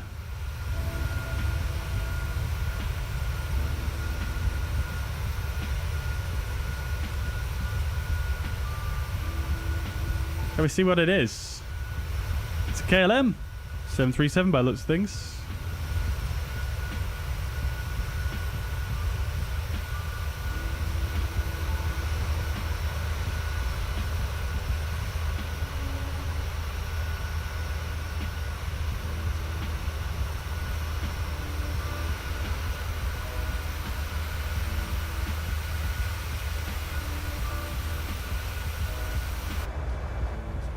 Lovely. Alrighty, engine spooling back. And we're on the descent.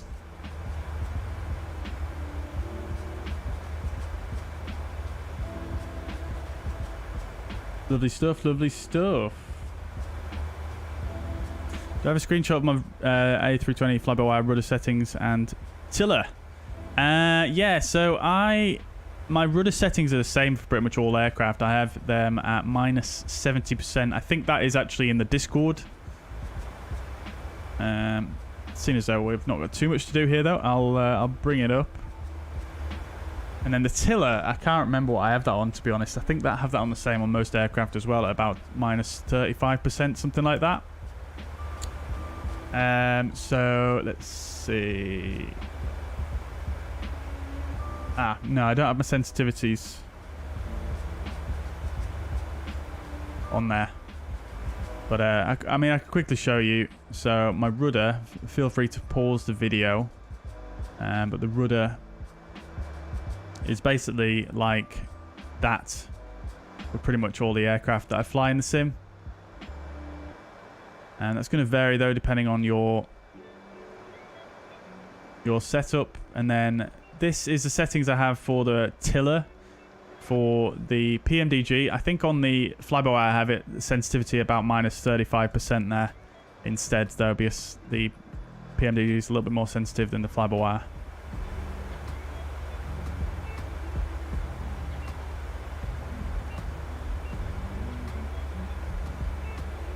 What a view indeed. Yeah, it is a very nice view. I'm glad we wound back the time.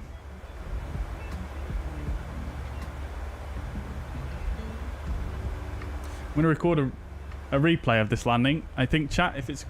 And we'll watch it back if it's a decent one.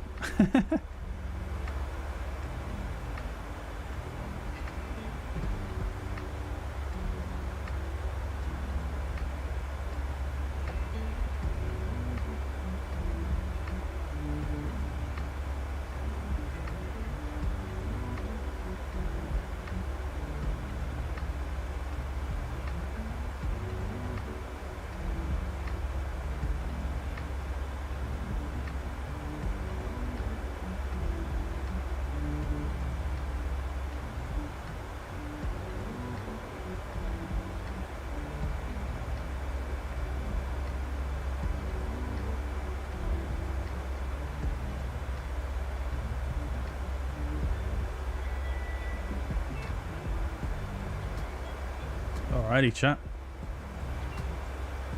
Well, I mean, 34 minutes in the air. It feels like longer. Dear oh dear. It's been eventful, I will say. It's been eventful indeed. Oh, that KLM we just saw below us, that's the one that we heard going to Humberside. If you remember, they requested their clearance while we were at Schiphol. Very good. Mike says, does anyone had issues with the TCA side stick drifting to the right while taxiing? Fly-by-wire drifts in Fenix, try calibrations, etc. Happens to be too. Yeah, Mike, so do you mean the side stick or the tiller inputs, like the Z-axis? Because the Z-axis on those joysticks does have a tendency to sometimes flutter and go wrong. Intellect, welcome to the chat. Hope you're doing well. How is the EFB? It's pretty nice. I do like it. I love having these calculators in here. It's kind of the main thing that I've been looking forwards to regarding the PMDG, to be honest with you, the EFB. But yeah, it's good. I mean, obviously, for some people, it doesn't quite have everything that people wanted. I would personally love to see some of these settings, this stuff and this stuff integrated into it. But I do think it's a nice first effort. The UI is pretty decent. I think some of the font sizing could be a little bit better, but I think the interface is quite nice. It's quite snappy, and there's no animations to wait between changing things like in a certain other add-on. So yeah, I quite enjoy it. I think it's very nice. Does it have SimBrief integration? It does, yeah. Yeah, so you can come in here and you can import your data from SimBrief there, which also makes it available to the plane to import onto your route. So if you put in your company route like this, then it'll just bring it in basically from SimBrief, which is nice. And then you can also use your SimBrief data from here. You can see import from OFP, which is nice.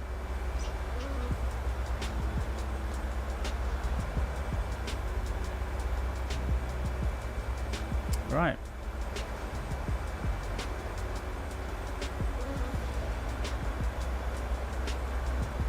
Let's go back to VNAV path now.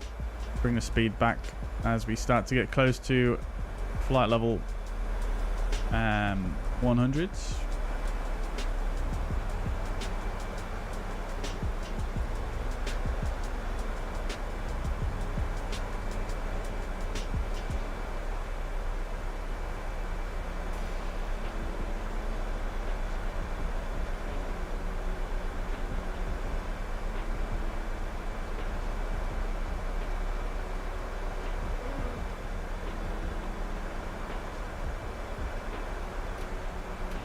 Use a bit of speed brake. We've got no other option, I don't think, to bring that speed back.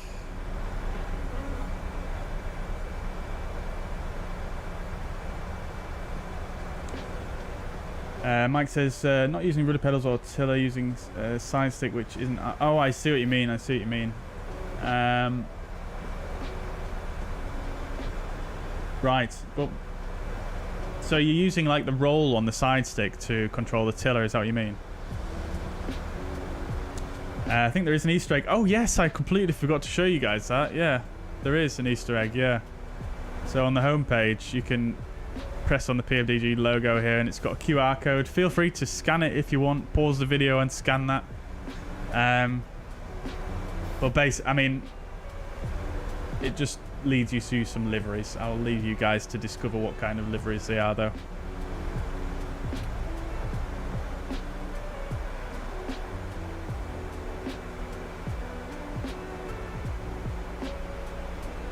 Alright, coming to flight level 100. Let's get the lights on. No off-schedule descent, though, on this descent, which is nice.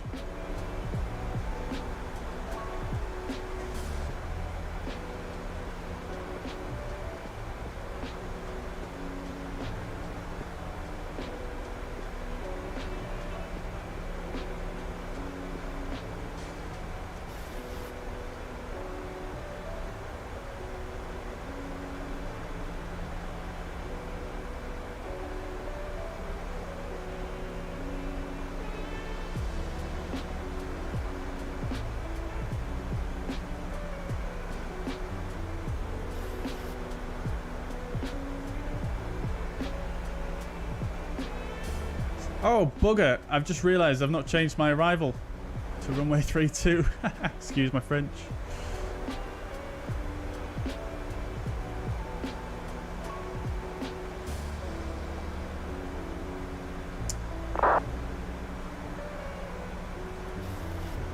Right, I was going to say I'll give ourselves a shortcut here, but I'm not going to do that. I'm just going to give ourselves a tiny bit of extra track mileage than what we planned here, just so we can recover our profile a bit. Even though we are on profile, I've just panicked a bit. I think what I'm actually going to do here is I'm actually going to come in and remove this guy as well, just to give ourselves a bit more of an accurate calculation. Yeah, so we are a bit high here actually, so let's go, keep going down. Set local altimeter. And I'm going to need to use a bit of speed brake here.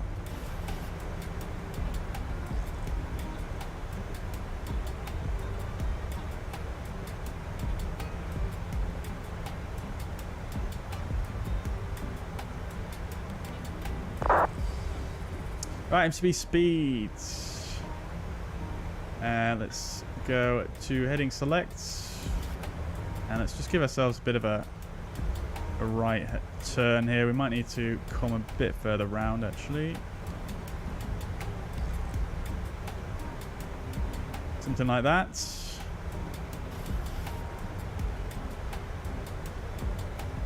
Right, let's get the anti-ice on as well.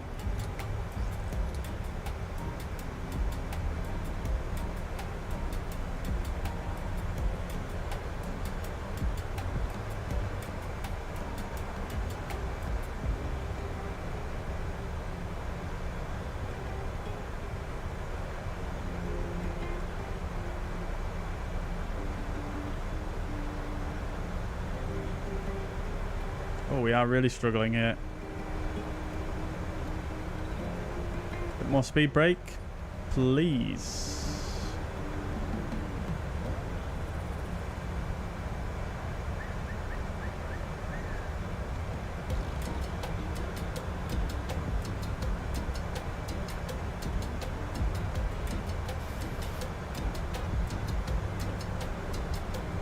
Right, let's get the music off.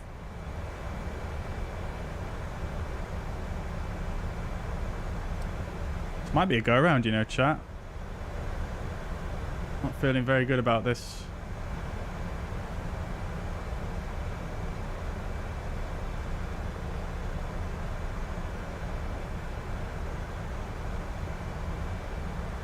Not really the time you want to be increasing your speeds.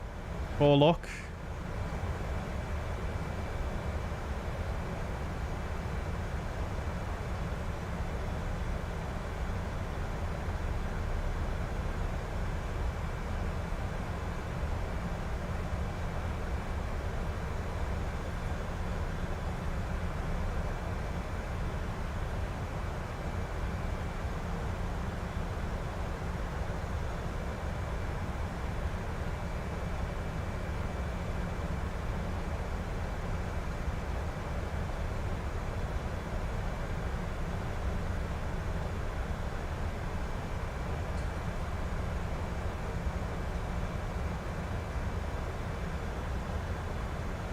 Yeah, I think we're going to be doing a bit of a go around here, or a sort of soft go around. I think what I'll do is I'll just level off at 3,000 and take a left turn.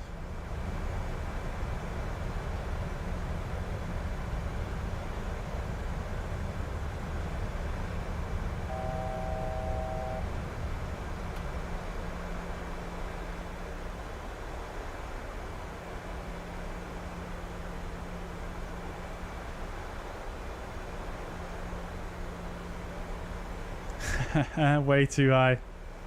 Way too high. Never mind. Let's try that again. Is that ice on the windshield? No, I think that's just a bit of dirt.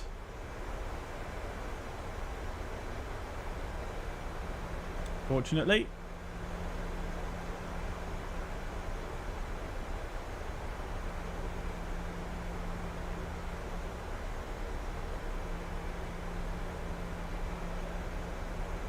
Lots of clouds here, though, as expected.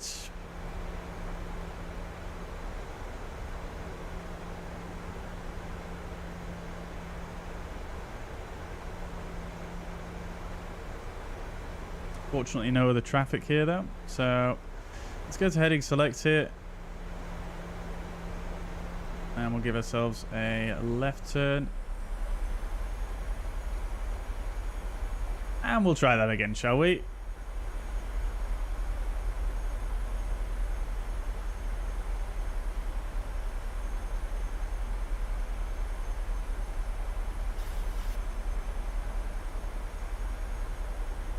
Yeah, that was my fault for not checking that I had the correct approach set up. Oh, it's actually increased to 10 degrees now. Crikey, we might not even need anti-ice after all.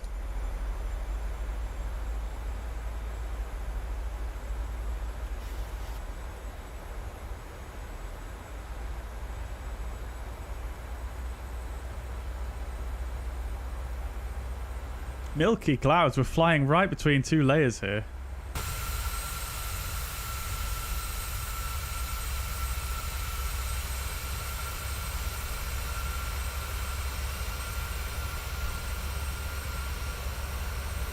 Twisting side stick for steering. Okay, I got you, Mike. I'll have to have a look at that now. I'll show you what I think it might be. Once we get on the ground, it might just be you might need to set maybe a little bit of a bigger dead zone, or it might be worth just taking the stick apart and cleaning inside it. I had to do that with mine because it started doing a similar sort of thing.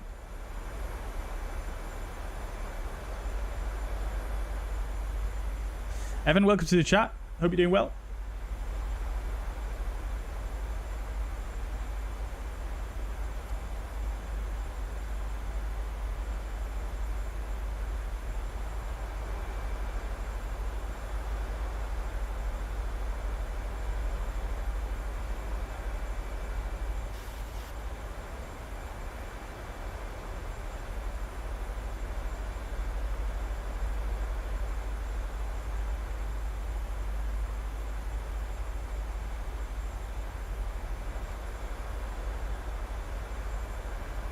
Set up an extended centerline of sorts.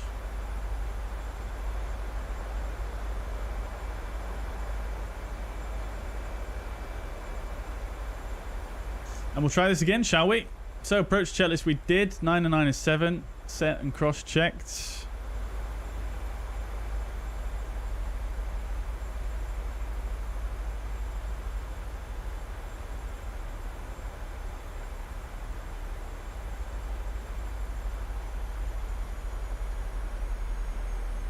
Go to flaps 1.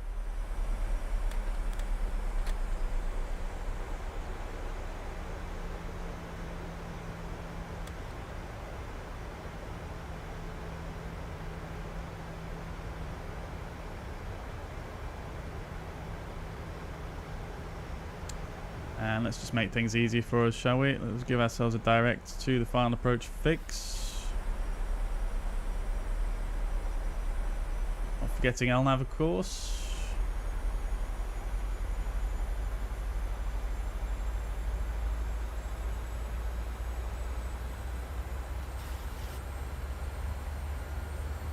Alarm approach. Forelock armed. Glide slope armed.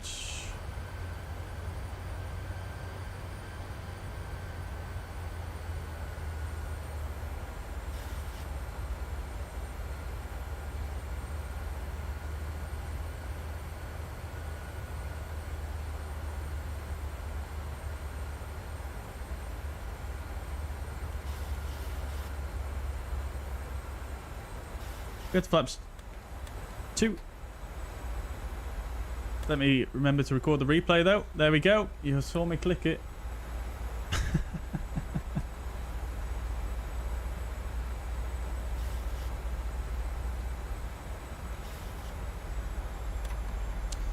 Flaps 5.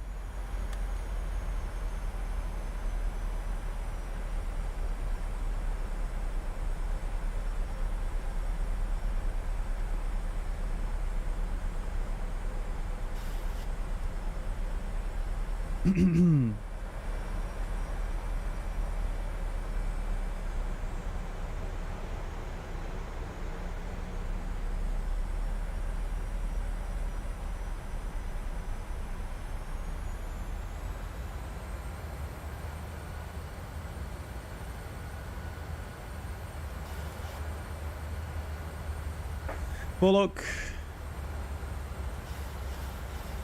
Glide slope.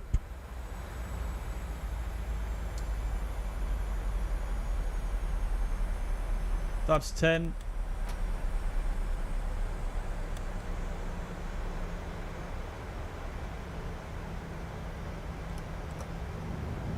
Gear down.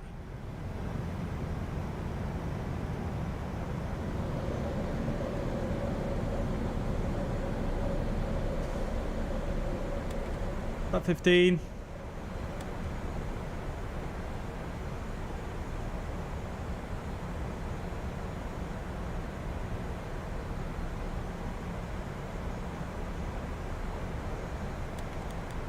That's 25.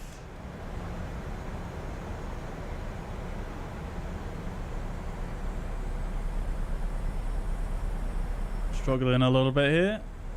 Watching out for the runway. Flap 30. Contact.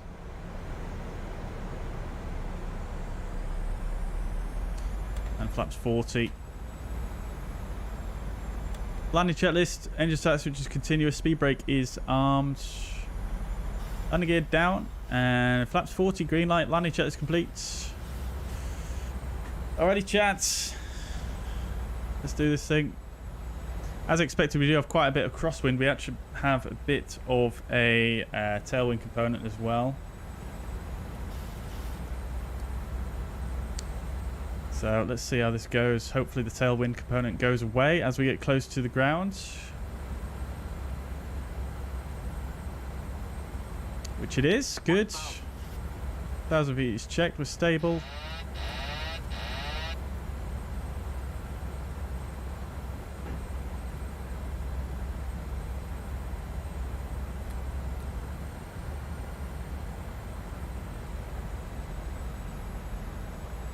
Oh, a bit bumpy there. 500. Get back on that center line. 300. Speeds. 100. Minimums. Continue. 50. 40.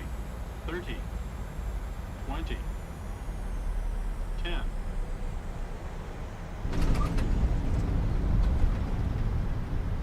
Speed back up.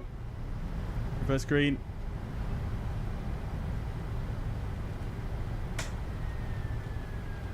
Let's brake disarm. Oof. That wasn't too bad. Nearly became a floater there. Nearly became a floater. Right, auto brake disconnected. We get those flaps up and the speed brake up. Landing lights can come off, strobe light come off, and we'll get the AP fired up. Lovely, yeah, that wasn't too bad. Intrigued to see what the landing rate actually was there. We got a little bit skew whiff as well on the touchdown there. One of the wings came up, but Leeds Bradford. It was okay for Leeds Bradford, I think.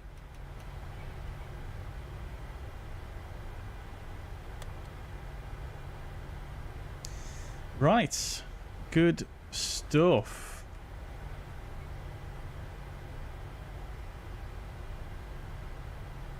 Oops. So over to the cargo apron.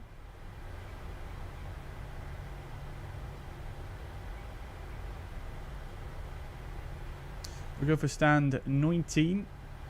Oh, GSX is not working, is it? Let's try it one more time, shall we?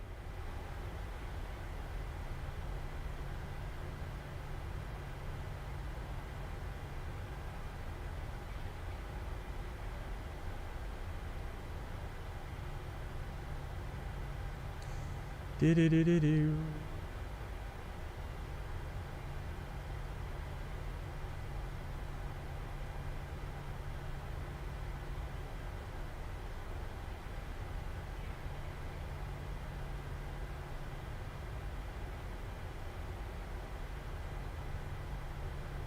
Welcome to Leeds, guys.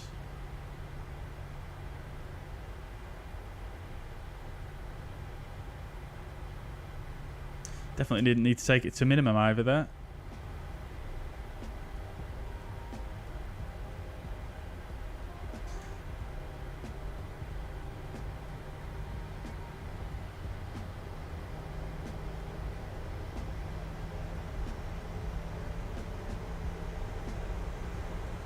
We were within the touchdown zone though. I think we probably weren't too far off the centre line to incur a penalty from Newsky. I think you would probably class that as what is considered challenging conditions by Newsky with that crosswind.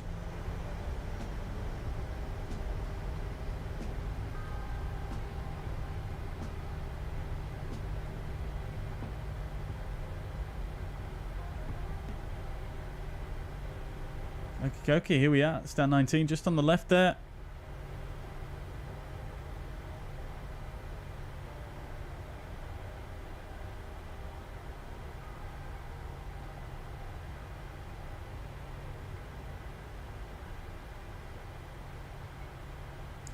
Get those lights off.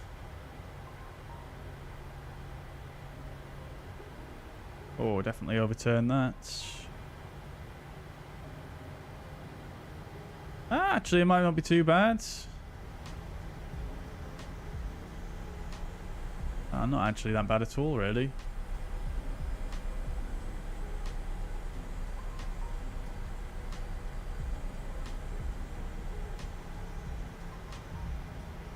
Marshall is not doing their job, though. Come on now. Landing rate predictions in the chats, if you please. If you would care to guess what that was.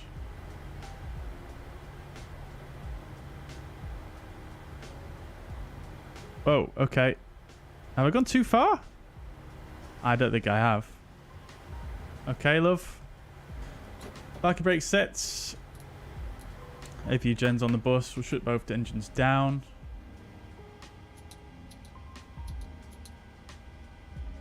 Okay, good. Last flight of the day. Let's get some things shut down here. Anti-collision light off. Good, good, good. Ground crew.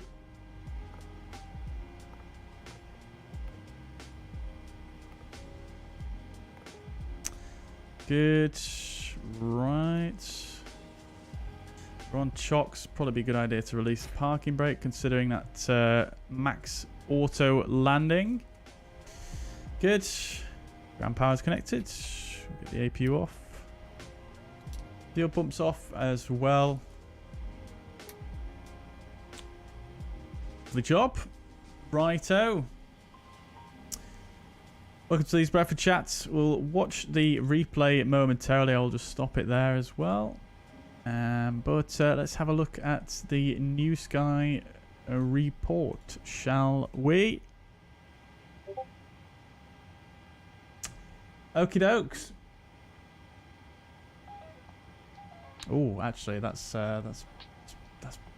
not my that's not my finest moment right there. Anyway, back to the fuzz pad. We were late departing and late arriving. We did make a rather tasty balance for the airline of 12,835, which is very nice indeed. I'll take that one. However, pilot report 9.34, so not too shabby. We got off centerline landing, so 4.75, so we were slightly outside of the 4 meters that it allows. Normal conditions, it classed it as, so we got 0.6 for that. And we got an average touchdown, so pretty hard touchdown there. 1.5 G, 1.54 G, 480 feet per minute. And we still, distance from threshold 510 meters, so still quite a long landing, even though it was still quite hard, which is unfortunate, really. I think I was probably a little bit high over the threshold, unless this is one of those airports that has the pappies that are not correctly aligned with the glide slope. But let's have a look. Yeah, so I mean, not too bad. Right at the end of the touchdown zone though, but yeah, definitely could have been better. It's funny, I didn't even really flare at all. I literally just cut the engines and sort of just let it sit down. because I knew I was going to float too far down the runway if I actually flared. So hence the hard touchdown. But yeah, something must have gone wrong with my profile somewhere in this vicinity, unfortunately. I think we can actually see our profile somewhere on here, can't we? Yeah, we can see our altitude, but it's not that clear to see when you get so close.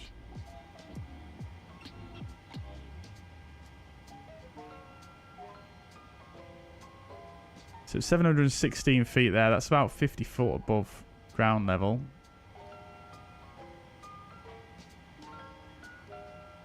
Interesting. Let's watch the replay and have a look, shall we? Oh, I've still got dev mode on. God damn it. I didn't realise that. Okay. We'll disconnect from VATSIM. Very quiet on the arrival there on VATSIM. Okay.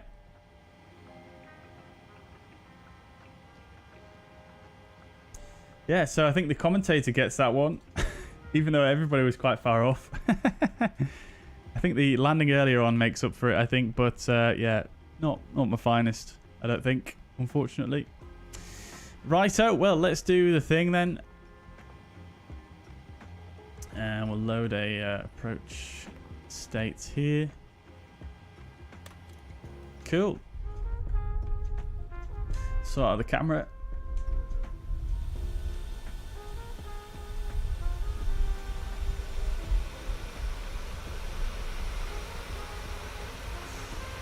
Let's have a look, shall we?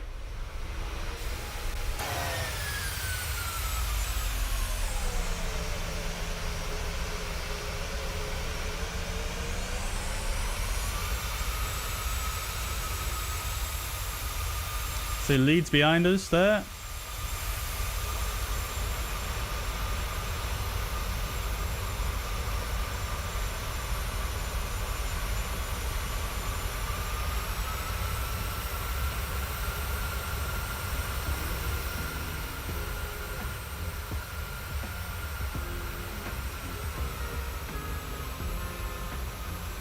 What height were we at here?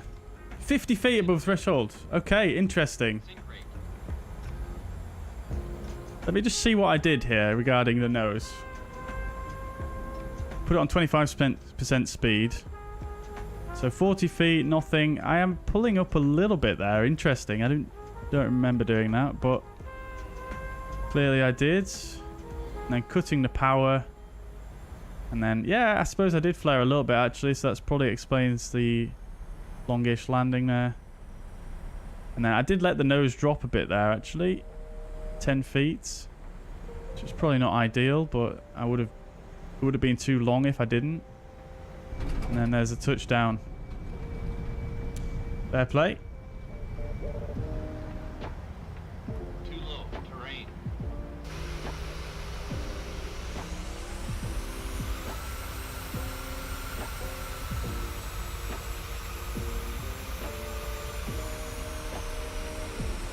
Yeah, you can see the nose just drop a little bit there.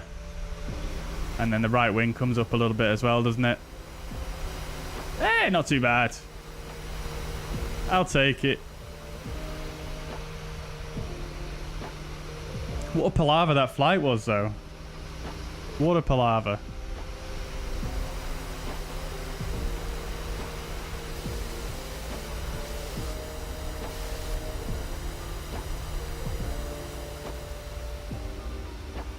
Oh, I was quite far off centerline here at the end.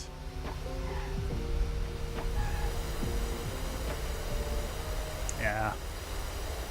Not my greatest, I don't think. I think I put the rudder in. I didn't put the aileron correction in with the rudder. So that's why the wing came up a bit. Oh well. Can't win them all.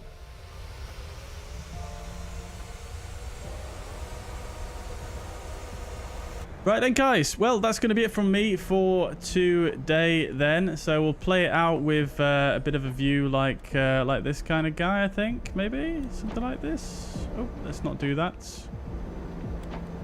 Oh, okay. That's not going to work. Something like this. Right then, guys. Thank you very much for tuning in. And I hope you guys enjoyed that today. I hope you guys enjoyed the new PMDG EFB, and if you haven't got it already, I hope you're enjoying it when you do get it. Thank you very much for tuning in. Yeah, feel free to drop me a message if you've got any questions about the EFB, if you don't own the PMDG. I know some people said about that. Yeah, more than happy to hear from anyone that has any questions. But yeah, I hope you have a fantastic evening and the rest of your week. I'm not sure when the next stream will be, but I will keep you posted as best as I can do. Thank you so much for tuning in, as ever. Bye for now.